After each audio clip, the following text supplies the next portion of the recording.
warahmatullahi wabarakatuh. Salam jumpa anak-anakku semua, terutama kalian-kalian yang ada di SD Negeri 3 Pakis. Alhamdulillah, syukurillah, wa nikmatillah, la halala quwata illa billah, amma ba'du. Syukur kita kehadirat Allah Subhanahu wa taala, pagi hari ini kita semua dipertemukan masih dalam keadaan sehat, tiada halangan suatu apapun. Kedua kalinya kita bacakan sholawat serta salam, semoga tetap terlimpah kepada uswah kita Nabi Agung yang besar Nabi Muhammad SAW. Mudah-mudahan kita semua mendapatkan syafaatnya, amin Allahumma amin. Dalam kesempatan pelajaran kali ini Pak Guru akan menyampaikan tentang mata pelajaran PAI seperti biasanya, dan akan kita bahas tentang pelajaran yang kedua, yaitu mengenal Allah. Nah, dalam pelajaran ini ada beberapa hal yang Pak Guru akan sampaikan. Ini diantara ulasannya bahwa nama-nama Allah itu banyak sekali yang disebutkan dalam Al-Quran. Ada beberapa versi juga, tapi yang paling banyak disebutkan bahwa nama-nama Allah yang baik itu jumlahnya ada 99. Nah, dalam kesempatan pagi hari ini tidak semuanya Pak Guru ulas, hanya beberapa saja yang Pak Guru jelaskan. Yang jelas nama-nama Allah yang baik itu jumlahnya 99, bahwa Allah adalah sumber kebaikan bagi manusia. Dengan kekuasaan Allah yang begitu besar, manusia bisa hidup, manusia bisa mati. Semua kehidupan ini bersumber dari Allah, baik itu binatang, baik itu tumbuhan, baik itu semuanya yang ada di bumi ini, di alam semesta ini, semuanya yang menciptakan Allah. Pasti semua itu juga atas bukti kekuasaan Allah, dan kita wajib untuk mengimaninya. Bukan hanya dalam lisan kita, tapi juga kita imani dalam hati kita semua, bahwa Allah yang menciptakan alam semesta ini, yang menciptakan langit, yang menciptakan bumi. Dan Allah itu memiliki nama-nama tadi, Asmaul Husna, nama-nama Allah yang baik.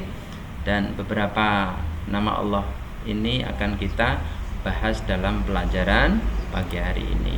Nah, dalam ulasan pembahasan materi pada pelajaran 2 ini kita akan mengenal nama-nama Allah, kemudian mengenal kitab-kitab Allah, dan juga mengenal kitab Allah yang diturunkan kepada Nabi siapa saja. Dan untuk yang pertama, nama-nama Allah yang akan kita bahas yaitu tentang Al-Mumit, bahwa Allah itu Maha mematikan. Dengan meyakini bahwa Allah itu mempunyai sifat Al-Mumit, bahwa semua ciptaan Allah pasti akan mati. Nah, kematian pasti akan menghampiri semua makhluk Allah. Ini juga menunjukkan bahwa kekuasaan dan kehendak Allah terhadap semua makhluknya. Allah berkuasa penuh atas semua makhluknya, atas semua ciptaannya. Tidak ada satupun kekuatan yang dapat menandingi kekuasaan Allah. Segala yang hidup di dunia ini pasti akan mengalami kematian. Setiap benda yang ada di alam ini juga akan mengalami kehancuran. Bahwa kita meyakini semua yang terjadi karena Allah memiliki Asmaul Husna Al-Mumit. Nah, kemudian lihatlah, ini mencontohkan kepada kita semua. Kita banyak sekali mendengar bencana-bencana. Nah, bahwa kiamat itu ada 2, satu kubro, satu sugro. Sugro ini sudah banyak kita temui, diantaranya kematian-kematian itulah yang namanya kiamat sugro. Nah, jalannya banyak sekali, melalui bencana alam, melalui kematian itu melalui kecelakaan, melalui sakit, dan banyak sekali. Nah, jadi Allah tidak membutuhkan banyak alasan untuk menimpakan sesuatu kepada makhluknya. Bahkan ada bayi yang baru lahir pun meninggal, ada juga. Apalagi yang sudah lanjut usia, karena umur ini tidak kekal. Yang kekal abadi hanyalah Allah Subhanahu wa taala. Tidak hanya hewan, pohon, tumbuhan pun bisa mati maupun kering, bunga bisa layu. Nah, kemudian binatang hewan, ayam, kambing, sapi, semuanya juga akan mati. Nah, barangkali itu hanya sepele. Kita pun manusia yang punya akal pikiran, itu pun akan mengalami kematian. Nah, sebagai orang beriman, kita juga harus meyakini bahwa kematian itu pasti terjadi. Kehidupan di dunia ini hanya sementara. Setiap muslim harus mengisi kehidupannya untuk beribadah dan berbuat kebaikan. Oleh karena itu, marilah kita banyaklah berbuat kebaikan dengan melaksanakan semua perintah Allah dan menjauhi semua larangan-larangan Allah. Kemudian sifat Allah yang kedua yaitu Al-Hayyu, artinya maha hidup. Bahwa Allah memiliki sifat Al-Hayyu berarti Allah maha hidup, kehidupan Allah kekal dan tidak akan pernah berakhir. Ini berbeda dengan semua makhluk-makhluk Allah yang ada di bumi maupun yang ada di langit. Tidak mungkin kehidupan Allah berakhir karena Allah yang mengurus kehidupan di alam semesta ini.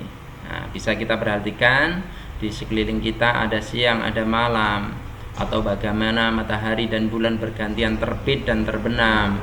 Peristiwa itu terjadi setiap hari, tidak pernah berubah dan selalu terjadi sesuai dengan waktu yang sudah ditentukan oleh Allah. Tidak akan pernah tertukar peredaran antara matahari dan bulan. Semua berjalan sesuai dengan ketentuannya masing-masing. Nah, keteraturan alam semesta inilah menjadi bukti bahwa Allah maha hidup. Allah adalah pengatur kehidupan bagi semua makhluknya. Semua yang terjadi di dunia ini berada dalam pengawasan Allah Subhanahu wa ta'ala. Yang ketiga, sifat-sifat Allah yaitu Al-Qayyum, artinya berdiri sendiri. Allah itu adalah zat yang maha mandiri, tidak bergantung kepada makhluknya. Kemandirian Allah merupakan wujud keagungan dan kekuasaannya. Kemandirian Allah merupakan wujud keagungan kehendak Allah itu sendiri. Dan kehendak Allah dapat terwujud dengan sendirinya tanpa dipengaruhi oleh makhluk apapun. Allah menciptakan juga sendiri. Allah mengatur juga sendiri. Allah menghidupkan dan mematikan juga sendiri tanpa campur tangan siapapun. Nah, lihatlah betapa luasnya alam semesta ini. Ada beberapa planet, ada beberapa galaksi yang diciptakan Allah, termasuk bumi yang kita tempati. Masih ingatkah kalian bahwa planet yang terbesar? Nah, kemudian tetapi bagi manusia bumi ini sangatlah luas. Padahal bumi ini tidak termasuk, bukan planet yang paling luas di jagat raya ini. Jika ditambah dengan planet-planet yang lain, tidak terhitung lagi luasnya alam semesta ini. Nah, tahukah kalian siapa yang menciptakan? Tidak lain tidak bukan, hanyalah Allah Subhanahu wa ta'ala. Nah, penciptaannya hanya satu, yaitu Allah, tanpa bantuan siapapun, tanpa bantuan makhluk apapun, dan tidak mungkin alam ini tercipta lebih dari satu Tuhan. Nah, keteraturan inilah yang menjadi bukti bahwa Allah itu maha pencipta, maha al-hayyu, maha al-qayyum.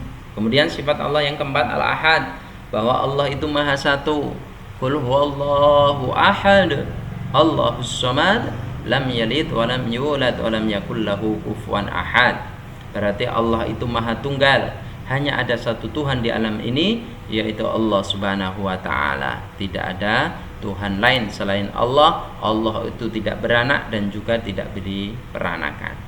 Nah, keteraturan inilah ya yang mengatur kita semua, mengatur tata surya terjadi tidak dengan sendirinya, tetapi ada yang mengatur sistem semuanya ini. Tidak lain tidak bukan, hanyalah Allah Subhanahu wa ta'ala. Nah, kemudian pembahasan yang kedua, kita akan mengenai kitab-kitab Allah. Bahwa kitab Allah yang diturunkan Allah di muka bumi ini sangat banyak sekali. Nah, tapi kita tidak membahas semuanya. Hanya 4 kitab yang wajib kita imani, diantaranya Al-Quran, Injil, Zabur, dan Taurat. Nah, kitab ini berasal dari apa? Kitab berasal dari bahasa Arab yang artinya buku. Kitab Allah berarti buku Allah, yaitu buku yang berasal atau yang bersumber dari wahyu Allah.